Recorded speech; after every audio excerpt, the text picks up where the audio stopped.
because that's how we... Listen, that's how I used to deal with things. You're like, oh my God, I'm just like, wow, these people are so mixy. It's hard. It's hard, but guess what? And I always tell people this, at the end of the day, that's what's gonna pay for your house. That's what's gonna feed your kids. That's what's gonna make you look like a good role model to your kids. Do you understand? At the end of the day, the way I look at it, I've got 2 sons, right? I was going to get to that. Yeah, sorry. I've got 2 sons. And at the end of the day, I'm always on at my son, like, just do this in school, just do this in school. Because when you walk into my house, there's a big picture of me graduating my bachelor's, graduating in my master's. And my son, my first son, he's witnessed that, do you understand? He's witnessed me going to work and etc. So I've got valid, strong points when I'm talking to him. Do you understand what I'm saying? Yeah. And I feel like if you've come from the road and you're scared, like, and sometimes you need to get away. It's okay to like, honestly, it's okay to start again. It's okay to start with 0. Honestly, so many of us are so scared to start again. And whoever's watching this, whoever's scared to start again, sometimes leave them friends. And you know what it is? Sometimes leaving those friends, it's the best thing that could happen to you, because sometimes you think you want your friends want you to win. Your friends don't want you to win like that. Your friends want you to win on road, but your friends don't want you to go to college or go and get that diploma or go and get that job. Oh, you're working, you're making so-and-so an hour, you can make that on road. That's not a problem. We could all make money on road, but it takes a lot for you to wake up every day and go to work. Trust me. How did you go from, in your words, being a prolific offender? What was a changing point for you? Do you know what, for me, when you said about mentor, I will never forget, I was in security unit in I think it was Exeter. There's a lady called Jackie. Right. And that was the first time somebody asked me what was happening in my life. Why was I offending?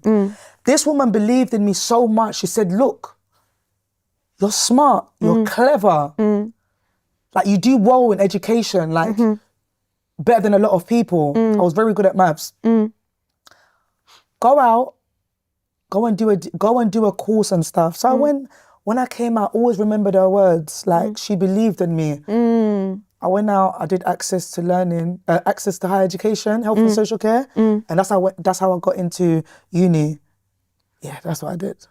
So it was just her believing in me, showing me that, like, you know, I'm able to do it.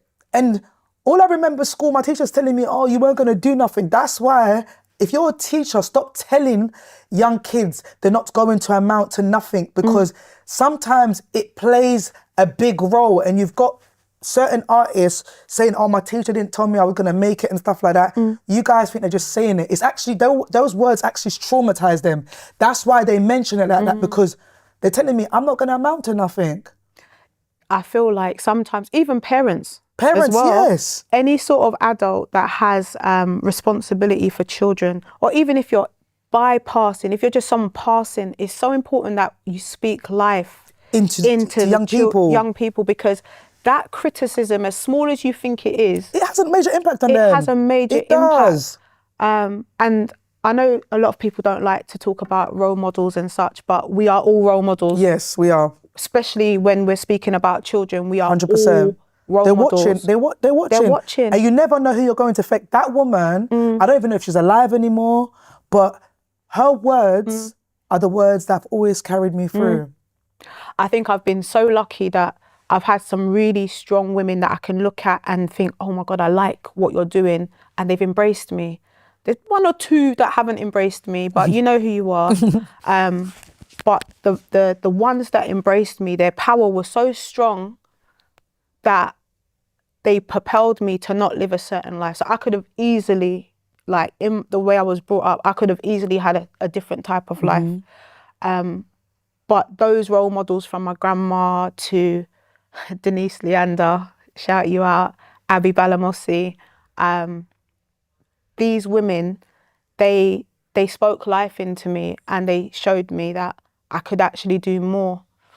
And not to make it about me, but that's why I mentor, and that's why I'm so strong about speaking life into young people. 100%.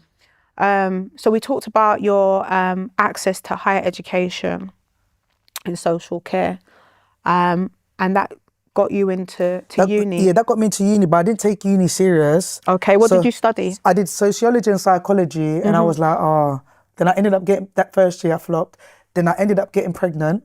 Okay. And then I've ended up having my son. Okay. Then I'm just like, whatever. And then my mum started speaking live to me. My mum's like, Dora, all these people are graduating.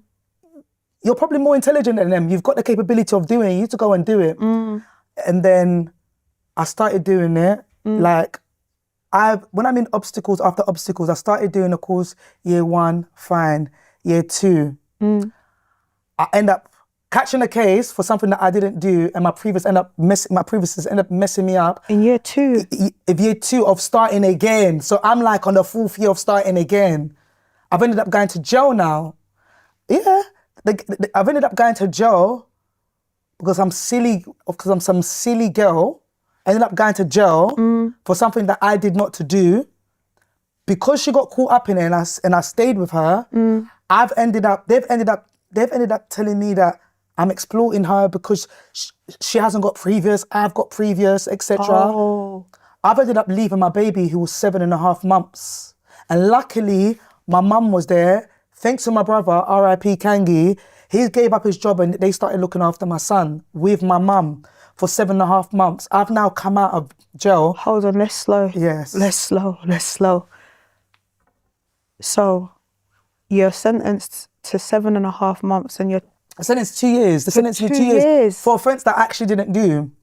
I actually didn't do it, but because it related to my previous, and the person that got stopped hasn't got previous for them, I'm exploiting You're exploiting them. You're the kingpin. You're doing all sorts of things. Yes, and until now, like I didn't do nothing. Like the person knew what they were doing. Like I might have known what they were doing, but I wasn't involved. Do you understand? And you've got a 7.5-month-year-old baby. So I've ended up having my baby. The judge sentenced me. The judge didn't like me. This woman in Croydon Court. She didn't like me. She ended up sentencing me to 2 years. I've now served 7.5 months. And during that time, obviously, it was very difficult. I left my baby, etc.